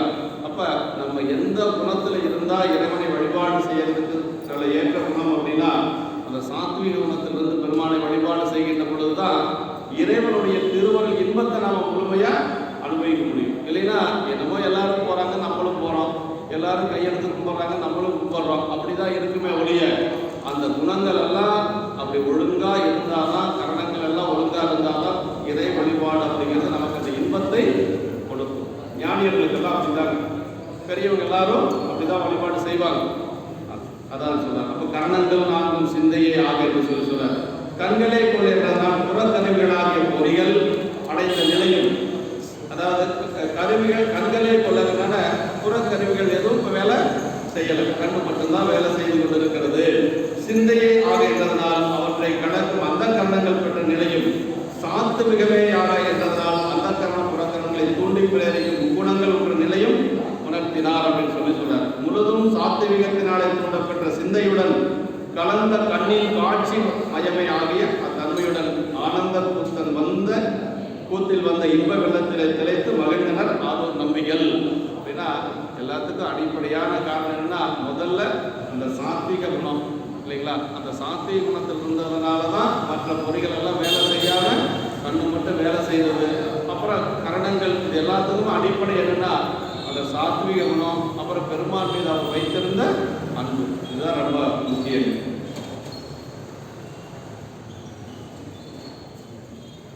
கண்டபோதே விரைந்திலிருந்து கடிது சென்று கை தண்டு கொண்டு மகனாக திரும்புவதில் உடைத்து கொடிதா மொழிகோர தொண்டு புரியும் சிறிய பெரும் தோன்றலாகும் பெருமாள் மேல் மண்டு காதல் அர்ச்சனையில் வைத்தார். மற்றொன்று அறிந்துள்ளார். முதல்ல சொன்ன சண்டேஸ்வர நாயனாருடைய புராணத்துல அவர் தொண்டு அது கண்ட போதே விரைந்திலிருந்து கடிது சென்று கை தண்டு கொண்டுனார். அந்த கையை குச்சி எடுத்து ஓங்கி முதுகு மேல அடிச்சும் தெரியல சண்டேஸ்வர நாயனாருக்கு. கொடிதா மொழிகோர கண்டபடி பேசியும் அவரு திரும்பி பார்க்கல. அதான் சொல்றாரு. அப்படியே கொடிதா மொழிகோர தொண்டு புரியும் சிறிய பெரும் தோன்றலார் அப்படின்னு பார்க்கறதுக்கு ரொம்ப சின்ன குழந்தைதான், ஒரு 7 வயசு அவருக்கு சண்டேஸ்வர நாயனாருக்கு. ஆனா செய்த வேலை ரொம்ப பெருசு. அதான் சொல்றாரு, சிறிய பெரும் தோன்றலார் அப்படின்னாரு. அப்படின்னா உருவத்துல தான் சின்னவர், ஆனா அன்பின் பெருமான் மீது வைத்திருந்த அன்பினுடைய ஆழத்துல ஞானத்துல ரொம்ப பெரிய, அதை சிறிய பெரும் தோன்றலார் அப்படின்னார். மண்டு காதல் அர்ச்சனையில் வைத்தார். மற்றொன்று அறிந்தலரார் அப்படின்னார். அந்த சரீரத்துல தான் சொல்றாருங்க சேக்கல பெருமான். அதாவது பூஜை பண்றோம், பூஜை பண்ற பொழுது ஒரு சில திரவியங்கள் நமக்கு கிடைக்கல. அப்படி கிடைக்கலன்னா என்ன செய்யறது அப்படின்னா அதுக்கு சொல்றாரு, ஒரு உபாயம் சொன்னாருங்க. தேடாதன மற்ற அன்பினால் நிரப்பி அப்படின்னாரு. ஏதோ ஒரு திறமையை கிடைக்கலனா அதை போட்ட மாதிரி நம்ம மனசுல செஞ்சுக்கலாம் அப்படிங்கிறார். அப்படிதான் சண்டீஸ்வர நாயனார் செய்திருக்கிறார். அவருக்கு பூசையில் உட்கார்ந்த வரைக்கும் என்னென்ன வேணும்னு தெரியல. பூசையில் உட்கார்ந்ததுக்கு பிறகு பழைய நினைவு கொஞ்சம் வந்துடுது. அதான் சொல்வார், முந்தைய அறிவின் தொடர்ச்சியினால் முகைத்த மலரின் வாசம் போல் சிந்தை மலரும் உடன் செவ்வியுணர்வு என்று சொல்லுவாங்க. அதாவது ஒரு மலர் கூம்பி இருக்குது, அந்த மலர் விரிந்தாத்தான் மனம் வரும் இல்லையா? இப்படி இருந்ததுன்னா மனம் உள்ளுக்குள்ளேயே தான் இருக்கும். அது மாதிரி அவர் பூசையில் உட்கார்றாரு. அவருக்கு பூசை உட்கார்றதுக்கு அவருக்கு அந்த 5 வயசு ஆனவுடனே இந்த நிலை வந்துருச்சு அப்படிங்கிறார் சேக்கல பெருமான். 5 வயது ஆனவுடனே போன பிறப்புல ஆகமங்கள் கட்டினதெல்லாம் அவருக்கு நினைவு வந்துச்சு. இப்போ பூசையில் உட்கார்ந்ததுக்கு பிறகு என்னென்னவெல்லாம் வேணுங்கிறது தெரியுது. ஆனால் அந்த பொருளெல்லாம் இல்லை. என்ன பண்ணார்? தேடாத நபற்றை அன்பினால் நிரம்பி என்று சொல்லி அப்படி இது அந்த சொல்லாருங்க. அப்படி அந்த ஒன்றியிலிருந்து பெருமானை வழிபாடு செய்திருக்கிறார் நம்முடைய நம்பிகள். இந்துவால் சடையான் அப்படின்னா சந்திரன் வாழ்வதற்கு இந்துன்னா சந்திரன் சந்திரன் வாழ்வடைவதற்கு ஏற்ற இடமாக சடையுடையவன் என்று சொல்லி இந்த கதை எல்லாத்துக்கும் தெரியும் இல்லையா? சந்திரன் தக்கனுடைய சாபத்தினாலே தேய்ந்து வர பெருமானுடைய திருவடியில் போய் விழுந்தான். எல்லா தேவர்கள்ட்டையும் போனா, முதல்ல திருமால் முதலான தேவர்கள்ட்டெல்லாம் போனா, அவங்க எல்லாம் என்ன சொல்லிட்டாங்கன்னா, இதுக்கு நாங்கெல்லாம் ஒன்றும் பண்ண முடியாது. அப்பதான் பிரம்மன் சொன்னா, நீ போய் சிவபெருமான் திருவடியில் விழுந்து பெருமான் கிட்ட நீ சரணாகதி அடைஞ்சிரு, அப்பதான் இதுக்கு ஒரு விடிவு அப்படின்னு சொல்லி அதற்கு பிறகுதான் சந்திரன் பெருமானுடைய திருவடியில் விழுந்த சந்திரனை சாமி என்ன பண்ணாரு? தலைமையில தூக்கி வச்சார். தன்னுடைய திருவடியில் விழுந்தவனை எங்க தூக்கி வச்சாரு? தலைமையில தூக்கி வச்சார். அப்புறம்தான் வளர்ந்தது, அப்புறம் தேய்ந்தது. வளர்வரை தேய்வரைன்னு சொல்றோம் இல்லைங்களா? அது என்னன்னா தக்கனுடைய சாபத்தினாலே தேய்ந்தது தேய்வரை, இறைவனுடைய திருவருளால் வளர்ந்தது வளர்வரை. இது நடந்ததுதான் சோமநாத் என்று சொல்லக்கூடிய சோதிலிங்கம். நம்ம 12 சோதிலிங்கங்கள்ல குஜராத்தில் இருக்கக்கூடிய சோமநாத் அந்த நிகழ்வு நடந்தது. சோமன்னா சந்திரன், வேற ஒன்றும் இல்லை. சோமன் வழிபாடு செய்ததுனால அந்த ஊருக்கு பேரு சோமநாத், வேற ஒன்றும் இல்லை. அதனால இதுதான் அதான் இந்துவால் சடையான் அப்படின்னா. அப்ப இறைவனுக்கு நம்ம எப்படி வழிபாடு செய்யணும்னா, இந்த தஞ்சம்மாகி அருந்தவம்னு சொன்னாங்க இல்லையா? எங்க திருக்குறித்தொழிலாளர் பண்ணதுல தஞ்சம்மாகி அருந்தவம். தவம் செஞ்சா மட்டும் போதாது, அந்த தவம் எப்படி இருக்கணும்? அடிமைத்தன்மையோட இருக்கணும். அதான் ரொம்ப முக்கியம். தஞ்சம்மாகி அருந்தவம் புரிய தனிப்பரே அவள் தனிப்பெரும் கணவர் அப்படின்னு சொல்லி அங்க சொல்றார். தவம் செஞ்சா மட்டும் போதாது, அது எப்படி தவம்? அடிமையான தவமா இருக்கு. தொண்டருக்கு தொழும்பாய் திரிவனையமார் பட்டினத்தடிகள் சொல்வார்கள். தொழும்பு அப்படின்னா ரொம்ப அடிமைன்னு அர்த்தங்க. தொண்டருக்கு தொழும்பாய் திரிவனேன். அதாவது சோதியா எழுந்து தோன்ற தொழும்பனார் அப்படின்னு சொல்லி அங்க இளையாங்குடி நாயனார் பண்ணத்தில் ஒரு இடம் வருங்க. தொழும்பனார் அப்படின்னா ரொம்ப அடிமைன்னு அர்த்தம். பெருமானிடத்தில் அடிமை கொண்டவர் அப்படின்னு சொல்லி நல்ல அருமையான பாட்டு. இப்படி நம்பிகள் இந்துவால் சடையான் அப்படிங்கிற பாட்டில் சொல்றாரு. சந்திரன் தனக்கு தக்கன் சாபத்தால் வந்த குறை நீங்க பெற்றது என்று சொல்கிறார். ஆடும் ஆனந்த எல்லையில் தனிப்பெரும் கூத்து அப்படின்னா ஆடும் கூத்து, ஆனந்த கூத்து, எல்லையில் கூத்து, தனி கூத்து, பெருங்கூத்து, இப்படி 5 வகையான கூத்தை இந்த ஒரே வரியை வச்சுக்கொண்டு ஆடும் ஆனந்த எல்லையில் தனிப்பெரும் கூத்தில் அப்படின்னு வருது இல்லைங்களா? இந்த பாடல்ல சிவகோணி எப்படி பிரிக்கிறார் அப்படின்னா, ஆடும் கூத்து பெருமான், ஆடும் கூத்து, அப்புறம் ஆனந்த கூத்து, அப்புறம் எல்லையில் கூத்து, தனி கூத்து, பெருங்கூத்து. ஆமா, நான் சிவகோணியா அப்படி பிரிச்சு சொல்றாரு. நமக்கு ஆடும் ஆனந்த எல்லையில் தனி பெருங்கூத்துன்னு செயல் பாடல் வந்துருச்சு. சேகர பெருமான் சொல்லிட்டாரு. அதுக்கு உரையாசிரியர் என்ன சொல்ற? ஆடும் கூத்து, அப்புறம் ஆனந்த கூத்து, எல்லையில் கூத்து, தனி கூத்து, பெருங்கூத்து என்று சொல்லி, தனி பெரும் கூத்துங்கிறத கூட தனி கூத்து பெருங்கூத்து என்று சொல்லி நமக்கு பிரித்து சொல்றாரு. ஆமா, வெளியே ஆடுகின்றாரை கண்களே கொண்டதனால் ஆடும் கூத்து என முதலில் கூறினார். கண்டதன் விளைவு ஆனந்த மாதலில் தனித்தனியா அந்த ஒரு வரிய சிவகோணியை தனித்தனியா சொல்றாரு. ஆடும் ஆனந்த எல்லையில் தனிப்பெரும் கூத்து அப்படிங்கிறத அது என்ன சொல்றாருன்னா, வெளியே ஆடுகின்றாரை கண்களே கொண்டதனால் ஆடும் கூத்து என முதலில் கூறினார். கண்டதன் விளைவு ஆனந்த மாதலில், கண்டதனுடைய விளைவு சாமி நம்ம கூத்த பெருமானை பார்க்கிறோம். அந்த ஆனந்தத்தை பார்த்தா நமக்கு என்ன வரணும்?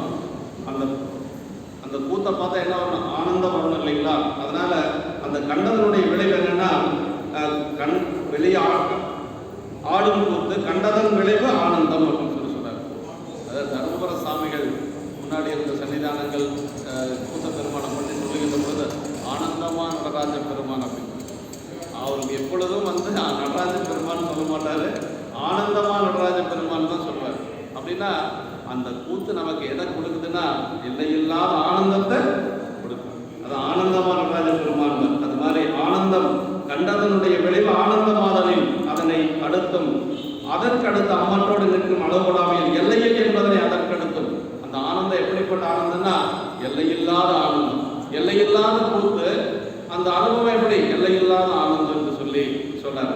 அதே மாதிரி இது ஐங்கலைகளின் அதிதெய்வங்களை வதித்து பெத்த நிலையில் ஆடும் கூத்து ஆகிய ஊன நடனம் போலாது ஓடந்த முனிவர் மாமுனிவருக்கு மும்மலத்தை மோசித்த முக்தி நிலையில் செய்யும் ஞான நடனமாதலின் தனி என்பதை அதற்கெடுத்தோம். இது ஞான நடனம், ஊன நடனம், ஞான நடனம் இருக்கு இல்லைங்களா? ஊன நடனம் என்று சொல்வது உலகியல் இன்பங்களை பற்றி சொல்லுவது. இதெல்லாம் நமக்கு இதுல உண்மை விளக்கத்துல சொல்லப்பட்டது, சித்தாந்தத்தில் உண்மை விளக்கத்தில் இருக்கு. இதற்கு மேல் வேறொன்றின்மை என அதனாலதான் இதை இந்த நடனம் ஞான நடனமாதலின் தனி என்பதனை அதற்கெடுத்தும் இதற்கு மேல் வேறொன்று இன்மையின் வெறும் இதை விட இதுக்கு மேல ஒரு நடனம் இல்லை, அதனால பெரும் கூத்து என்று சொல்லி இந்த தனி என்று சொல்லுவது இது ஒரு ஞான நடனங்கிறதுனால தனி கூத்துன்னு சொன்னாரு. பெரும் கூத்துன்னு ஏன் சொன்னாருன்னா இதுக்கு மேல ஒரு கூத்து இல்லை அப்படிங்கிறனால அந்த ஒரு வரிக்கு சிவப்படியா அவ்வளவு சொல்லாருங்க. ஆனந்த எல்லையில் தனி பெரும் கூத்தில் அப்படிங்கிறதுக்கு மட்டும் அவ்வளவு சொன்னார். இதற்கு மேல் வேறொன்று இன்மையின் பெரும் என்பதனை அதற்கெடுத்து வைத்தார். பிறரை அதிர்த்தல் அன்றி தானே செய்தலின் தனி கூத்து என்று சொல்லி, அதாவது மற்றதெல்லாம் பெருமான் இந்த உலகத்தை படைக்கின்ற பொழுது பிரம்மாவை அதிர்த்து நின்று செய்கிறாரு, அப்புறம் காட்கின்ற பொழுது திருமாலை அதிர்த்து நின்று காத்தல் செய்கிறாரு. இங்க அப்படி இல்லை, இறைவனே கூத்தாடுறது, அதான் ரொம்ப முக்கியம். பெருமானே இதை யாரையும் அதிர்த்து நின்று அந்த கூத்து நடத்தல, சாமியே செய்கிறார். அம்மைக்கான ஐயன் ஆட என்று சொல்லித்தான் சொல்லுவாங்க. பெருமானே ஆடக்கூடிய கூத்துங்கிறதுனால இது தனி கூத்து என்று சொல்லி சொல்றாங்க. இக்கூத்தையே மல்லு சிற்றம்பலத்தை ஆதியும் முடிவும் இல்ல அற்புத தனி கூத்தாடும் நாதனார் என்று சொல்லி, ஆடும் கூத்து இருவகைப்படும் சாந்தி கூத்து வினோத கூத்து என்று சொல்லி சொல்றாரு. இந்த அடியாருக்கு நல்லா சிலப்பதிகார முறையில் கூட இதை பத்தி இந்த கூத்தை பற்றி சொல்லப்பட்டிருக்கிறது. இன்னும் இதுல அதிகமா நம்ம தெரிஞ்சுக்கணும்னா திருமந்திரத்துல திருக்கூத்தை பற்றி நிறைய சொல்லப்பட்டிருக்கு என்று சொல்லி, இப்படி இறைவனாளர் கூத்து சாந்தி கூத்தின் பார்ப்படும் அவன் இன்ப சுரூபநாதலின் அவனது ஆடலும் இன்பம் பயப்பது. பெருமான் எப்படின்னா இன்ப சுரூபனாக இருக்கிறதுனால அவனுடைய அந்த ஆடலும் இன்பம் பயப்பதாக இருக்கக்கூடியது. உயிர்களை ஆனந்தத்தில் அழுத்தி வைக்கும் செயலுடைமையானது ஆனந்த கூத்தாயிற்று. அது உயிர்களை எல்லாம் ஆனந்தத்தில் அழுத்தி வைக்கக்கூடிய கூத்து அப்படிங்கிறனால அது ஆனந்த கூத்தாயிற்று என்று சொல்லி, அது இறைவனை போன்று முதல் அடியில் அற்றதாதலில் எல்லையில் கூத்து. பெருமான் எப்படி ஆதியும் அந்தமும் இல்லாத பெருமான், அதே மாதிரி அவன் ஆடுகின்ற கூத்தும் அதே மாதிரி எல்லை இல்லாத கூத்து. ஆமா, இறைவன் எப்படி ஆதியும் அந்தம் இல்லாதவனோ அதே மாதிரி அவன் ஆடக்கூடிய கூத்தும் எல்லை இல்லாத கூத்து அப்படிங்கிற தனி பெரும் கூத்து எல்லையில் கூத்து என்று சொல்லி இப்படி ஒவ்வொன்றா சொல்றாரு. கூத்தாடுவோர் பல முத்திரைகளை காட்டுதல் போல இறைவனும் தன் திருக்கரங்களில் உடுக்கையும் அங்கேயும் பிடித்து காட்டியும், அதாவது கூத்தாடுகின்றவங்க பல முத்திரைகளை காட்டி வெளியில் ஆடுவாங்க இல்லையா, அது மாதிரி பெருமான் இங்க என்ன செய்யறாரு, தன்னுடைய திருக்கரங்கள்ல உடுக்கையும் அங்கேயும் பிடித்து காட்டியும் அவயவரத திருக்கரங்களை காட்டியும் ஒரு திருவடி முயலகனை பிடித்து மற்றொன்றை தூக்கி காட்டியும் தாமே சிருஷ்டி திதி சம்காரம் குரோதம் அனுக்கிரகம் என்ற பஞ்ச கிருத்தியங்களை செய்ய வல்லவர் என புலப்படுத்துவார். அதாவது இந்த கூத்துக்கு பேர் என்ன, ஐந்தொழில் கூத்து என்று சொல்லி சொல்லுவாங்க. ஐந்தொழில் கூத்து அப்படிங்கிறதா பெருமானுடைய திருக்கூத்து. இதை சொல்றார். இப்படி இரு கால்களினால் ஆடாது ஒற்றை காலினால் கூடிய தாண்டவும் செய்பவராயினார். பிறர் போல் இரு நிலத்தில் என்று ஆடாது ஆகாய வழியில் ஆடும் போல முடியாது. மற்ற கூத்து ஆடுறவங்கள நிலத்துல நின்று ஆடுவாங்க, ஆனா பெருமானுடைய கூத்து எங்க நடக்குது, ஆகாயத்துல நடக்கக்கூடியது. அதான் சிதம்பரம் நமக்கு ஆகாய தலமாக இருக்கக்கூடியது. அங்க இந்த கூத்து, அதாவது யாரும் செய்ய முடியாத ஒரு கூத்து இல்லைங்களா, ஆகாயத்தில் இருந்து ஆடக்கூடிய ஒரு தனி பெரும் கூத்து என்று சொல்லி ஆடுவார். பிறருக்கு நட்டுவன் இன்றி அமையாதவனாம் ஆயின் இறைவன் தாமே உயிர்களை ஆட்டி வைக்கும் விரலுடையவராய் தன் தொழில் படுத்துவோல் வேறொருவன் இல்லாமையால் நட்டவனார் ஒருவனை பெற்றார் இல்லை. அப்படின்னா யாரும் இறைவனை ஆட்டுவிக்கக்கூடியவர்கள் ஒருவரும் இல்லை. உயிர்கள் உய்வடையும் பொருட்டாக பெருமான் தானே ஆடிக்கொண்டிருக்கிறார் என்று சொல்லுகிறார். இவ்வாறு பேரின்ப வெள்ளம் மாறிலா மகிழ்ச்சி என்ற இடங்களிலும் அடைமொழிகளை விரித்துக் கொள்க என்று சொல்லி ஆனந்த கூத்தாடலில் தனது தன்மையே ஆகிய பேரின்ப வெள்ளத்தையும் தனி கூத்தாடலின் மாறிலா மகிழ்ச்சியை விளைத்தது என்று சொல்லி கூத்தில் வந்த வினர் கூத்தினால் உள்ளதாகிய பேரின்பம் என்று சொல்லி அக்கூத்தை தரிசித்து அதன் மயப்பட்டு அதன் இயல்பிலே அத்திவிதமாய் ஒன்றித்து அனுபவித்து நிற்கிறார்களாக இன்பம். அப்படின்னா அந்த திருக்கூத்தை பார்த்து எப்படி இருக்காருப்பா அந்த இறைவனோட அத்துவிதமாக இருக்கிறார். அத்துவிதம்னா ஒரு பிரிக்க முடியாத ஒரு கலப்பு, பெருமானுடைய திருவருள கலந்த ஒரு கலப்பு, அத்துவித கலப்பு அப்படிம்பாங்க. அத்துவிதம் அப்படிங்கிறது ஆன்மாவும் இறைவனும் கூடக்கூடிய ஒரு கலப்பு, அத்துவித கலப்பு என்று சொல்லுவாங்க. நம்பிகள் எப்படி இருக்கிறார்னா, அந்த கூத்திலிருந்து அவரால் வெளியவே வர முடியலைங்க, வரதே இல்லை, அப்படியே இருக்கிறாரு. சாமியினுடைய அசதீரி வர வரைக்கும் அப்படியே இருப்பார். இறைவனே பார்த்துட்டு இவர் இங்கேயே இருந்துருவாராட்டிருக்கு. ஏன்னா இவரை வச்சு நிறைய வேலையெல்லாம் இருக்குது. என்ன வேலை இருக்கு? பரவி நாச்சியாரை திருமணம் செய்யணும், அப்புறம் திருத்தொண்ட தொகை பாடணும், சங்கடி நாச்சியாரை திருமணம் செய்யணும். இதெல்லாம் பார்த்துட்டு சாமி என்ன செய்ய போறாருன்னா, பண்ணை ஆரூரில் வருக நம்பால் சாமி அசதீரி சொல்ற வரைக்கும் அங்கேயே தான் இருப்பார், வேற எங்கேயும் போக மாட்டார். அடுத்த பின்னாடி வருதெல்லாம் சாமியே சொல்லுவார், பண்ணை ஆரூரில் வருக நம்பால், ஆரூரில் பாப்பா இங்கே இருந்ததாத என்று சொல்லி கூத்த பெருமானே தன்னுடைய திருவாக்கின் மூலமாக சொல்லுகின்ற வரைக்கும் இந்த நிலை அப்படியே இருக்குது. கண்ணு பார்த்துட்டே இருக்குது, சிந்தை சிந்திச்சுட்டு இருக்குது, எல்லாம் திருவடியவே சிந்திச்சுட்டு இருக்குது, குணம் சாத்வீகத்தில் இருக்குது. இது இப்படியே இருக்குது, மாற போறது இல்லை. அதான் இந்த அனுபவத்தை அப்படி சொல்றாங்க. அந்த கூத்தினால் உணவாகி பேரங்கம் என்று சொல்றார். கண்கள், கரணங்கள், குணம், இது மலர்த்திற்கு வேண்டிய கை, கண், கரணம் என்ற மூன்றிலிருந்து கூத்தின் இன்பத்திலே திளைத்தற்கு அறிவு கருவிகளே வேண்டப்படுதலில் அசைவு கருவியாகிய கைகளை தவிர்த்து என இரண்டையுமே கொண்டு கண்கள், கரணங்கள் என்று சொல்லி மறை சிலம்பு ஆர்க்க கேட்டவையில் அந்த ஒளியை பற்றி கொண்டே மண்ணினுள் சென்றார்கள். மறை சிலம்பு ஆர்க்கவினர் அந்த வேத ஒளியை அங்கு இருக்கக்கூடிய அந்தனர்கள்லாம் அப்படி வேதங்கள் பாடிக்கொண்டிருக்கிறாங்க. அந்த வேத ஒளியை கேட்டுக்கொண்டே அப்படி உள்ள போறார். அந்த மறை சிலம்பு ஆர்க்க என்று சொல்லி அந்த ஒளியை பற்றி கொண்டே மண்ணினுள் சென்றார். அங்கு ஆடுகின்றாரை கண்கள் முகந்து கொண்டன. பிறவி கடலுள்ளே திசையறியாத தவிப்பார்க்கு கலையை தூரத்திலிருந்து காட்டி கிடைக்கும் கலங்கரை விளக்கம் போல உச்சியின் மீது விளங்கும் நிலா முதலில் காட்சிப்பட்டது என்று சொல்லி, அதாவது அப்படி அந்த ஓசையை கேட்டே உள்ள போறார். அப்படி உள்ள போனவர் அப்படியே அந்த கண்கள் பெருமாளுடைய திருவடியை பார்த்து முதல்ல அந்த சங்கரனை பார்த்தார் என்று சொல்றார். அதற்கு பிறகு உச்சியின் மீது நிலா முதலில் காட்சிப்பட்டது, அப்புறம் பெருங்கூத்தாய் இருந்தது என்று சொல்லி சொல்றாரு. இதன் காரணம் அறிய கீழே பார்த்தபோது முன் கேட்ட சிலம்பொலிக்கு இடமும் ஆடுதற்கு கருவியும் ஆகிய தூக்கிய திருவடி புலப்பட்டது. அதனால் முன் கரையறியாது திகைத்த துன்பமெல்லாம் போய் இன்பமெல்லாம் சூழ்ந்து பெரும் மகிழ்ச்சியை விளைத்தது என்று தொடர்ந்து உரைத்துக் கொள்கை என்று சொல்லி இந்த கூத்தினுடைய இயல்பை திருமூல திருமந்திரம் 9ஆம் புத்தகத்துல நமக்கு திருக்கூத்து தரிசன பகுதி என்று சொல்லக்கூடிய திருப்பகுதியில திருமூல தேவனார் ரொம்ப விலைக்கு சொல்லியிருக்கிறார் என்று சொன்னார். திருமூல தேவனார் வழிபாடு செய்தது சிதம்பரம், சில தலங்களை தான் அவர் வழிபாடு செய்கிறார். அதில் சிதம்பரங்கள், திருவாவடுதுறை, சிதம்பரம், இதெல்லாம் திருமூல தேவனார் வழிபாடு செய்த தலம். மேலிருந்து அவர் கீழே வருகின்ற பொழுது சிதம்பரத்தை வழிபாடு செய்து கொண்டு தான் அங்கே போறார், திருவாவடுதுறைக்கு போறார். மலர்ந்தார் என்று சொல்லி சொன்னார்.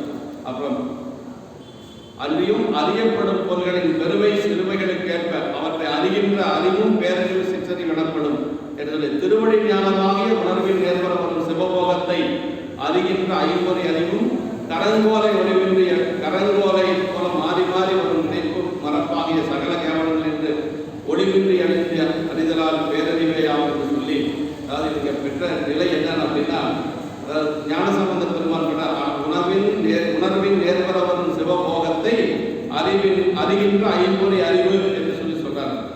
அப்படி இவங்களுக்கு இருந்த நிலை அப்படிங்கிறது, இவங்க கரணங்கள் எல்லாம் எப்படி இருந்தது அப்படின்னா சிவகரணங்களாக இருந்து வழிபாடு செய்தார்கள்.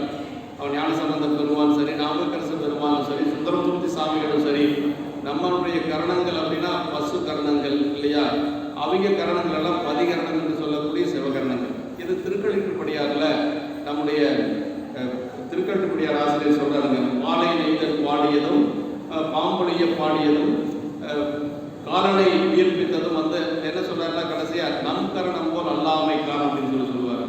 அவங்கெல்லாம் செஞ்சாங்க அப்படின்னா நம்மளும் பாம்பு கடிச்சு கூட்டிட்டு பக்கத்தில் போட்டு வச்சு நம்ம அதை இதையெல்லாம் பண்ணக்கூடாது. நம்ம கருவிகரணங்கள் வேற, அவங்க கருவிகரணங்கள் வேற. ஞானசம்பந்த பெருமான் அந்த பாலை நெய்தல் பாடினார். பாலை நிலமாக இருந்தது நெய்தலாக மாறியது. எங்க அவங்க இந்த திருநடிப்பள்ளி என்று சொல்லக்கூடிய பதில வல்லக்களை போய் அப்படி அப்பாவுடைய தோல் மேலிருந்து பாடுறாருங்க. அத்தன் பியன் மேலிருந்து அருளி அப்படின்னு சொல்லுவார் சேக்கட பெருமாள். தோல் மேல இருந்து கொண்டே பாடுறாரு. அவர் பாடி 2 வரி பாடுறாரு. 3வது வரி பாடுகின்ற பொழுது சோலையா மாறிடுச்சு. அது அவருக்கு இருந்த ஒரு ஆற்றல், தெய்வத்தன்மை. அதே மாதிரி நாவுக்கரசு பெருமான் பாம்பொழிய பாடியவர் நாவுக்கரசு பெருமான் இல்லைங்களா? அவரு அப்போதி நாயனாருடைய மகனாரை அந்த விஷம் நீங்குவதற்காக பாடினார். முதலை உண்ட பாலகனை சுந்தரமூர்த்தி சாமிகள் மீட்டது அதுவும் அப்படிதான். அது மாதிரி நம்ம அந்த மாதிரி போய் பாடணும்னா முதலை வராது. முதலான வருமா வழியா முதல்ல வராது. ஆமாம். அதனால அதெல்லாம் சொல்றாரு திருக்கட்டுப்படிய ராஜன் நல்லா சொல்றாரு, நம் கரணம் போல் அல்லாமை காரணம். அவங்க கருவிகரணங்கள் வேறு, நம்முடைய கருவிகரணங்கள் வேறு.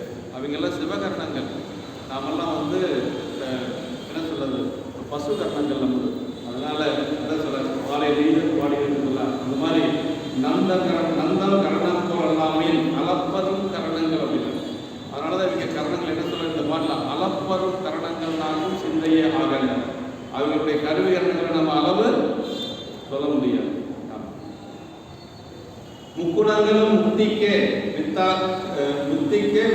விக்கத்தை முடிக்கும் இயல்பு நின்று திருந்தி அதற்கு அனுகூலமாக முடிக்கும் இயல்பு நின்றலின் திருந்து சாத்துவிகமையாக என்று சொல்லி சொல்றார். இது நம்முடைய ஆசிரியர் பெருமகனார் அவர் முதல்லயே என்ன சொல்லிட்டார் அப்படின்னா, என் போன்றவருக்கு இந்த பொருளை விளக்குதல் விதிப்படி ஞான உபதேசமும் குருவர்கள் பெற்ற அனுபூதிமான்களுக்கே கூடுவதன்றி என் போன்ற எளியோருக்கு இயல்பதன்று என்று சொல்லி இவ்வளவு 3 பக்கம் நமக்கு விரிவுரையாக சொல்லியிருக்கிறார் சிவகுனி ஐயா என்று சொல்லி, இந்த அளவுக்கு இந்த திருப்பாடல் நம்ம அடுத்த திருப்பாட்டு இதனுடைய தொடர்ச்சியாக இருக்கக்கூடியது. நேரத்துக்குள்ள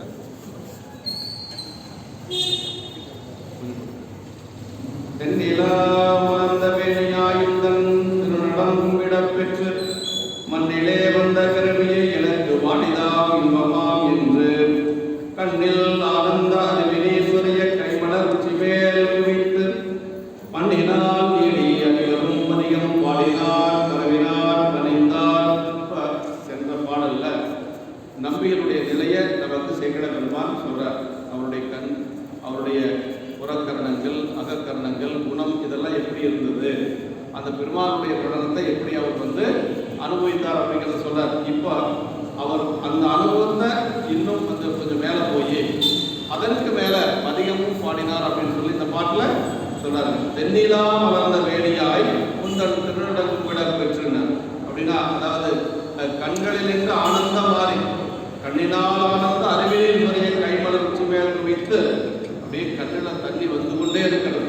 அப்படியே கண்ணீர் பெருக அப்படியே கையை தலைமையில குவித்து கொண்டு நின்றுட்டு இருக்கிறார் நம்பிகள். அப்படி தலைமையில் கூப்பிக்கொண்டு நிலா மலர்ந்த சடையவனை பொதுவகையால் பிறவி துன்பம் உடைத்தேன் உணரப்படும் உனது திருக்கூத்து கும்பிடும் வாழ்வு பெற்று இவ்வுலகத்தில் வந்த மானிட பிறப்பே எனக்கு நல்ல இன்பமாயிற்று என்று அப்படின்னார். ஏற்கனவே இவர் எங்க இருந்தாருன்னா சாமி கூட இருந்தவர் இல்லையா? சாமிக்கு அணுக்க தொண்டராக நம்பிகள் கைலாயத்துல அணுக்க தொண்டராக இருந்தவர். ஆனா என்ன சொன்னார்னா, அதை விட இது பெரிய இன்பங்கள், மண்ணிலே வந்த பிறவி எனக்கு வாழிதான் என்பார். அங்க என்ன சொல்லிட்டு வந்தாருன்னா, அங்கிருந்து கைலாயத்திலிருந்து கீழே அனுப்பினார் இல்லையா பெருமான்.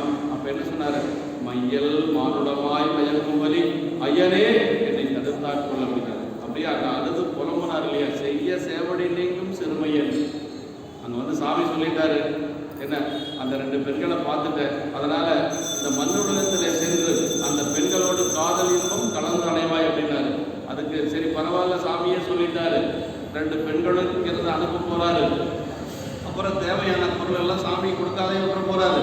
அப்படியெல்லாம் அவர் நினைக்கிற சுந்தரர் என்ன நினைச்சாருன்னா, செய்ய சேவடி நீங்கும் சிறுமையன் அப்படின்னு.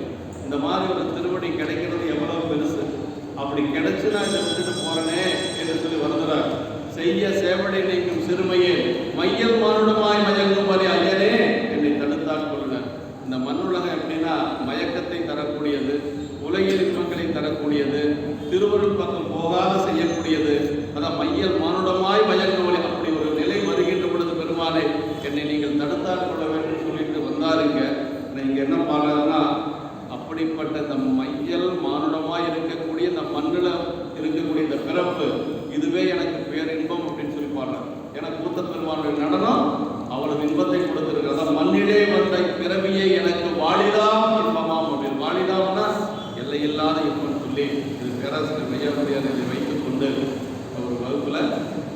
சொல்லியிருக்காங்க.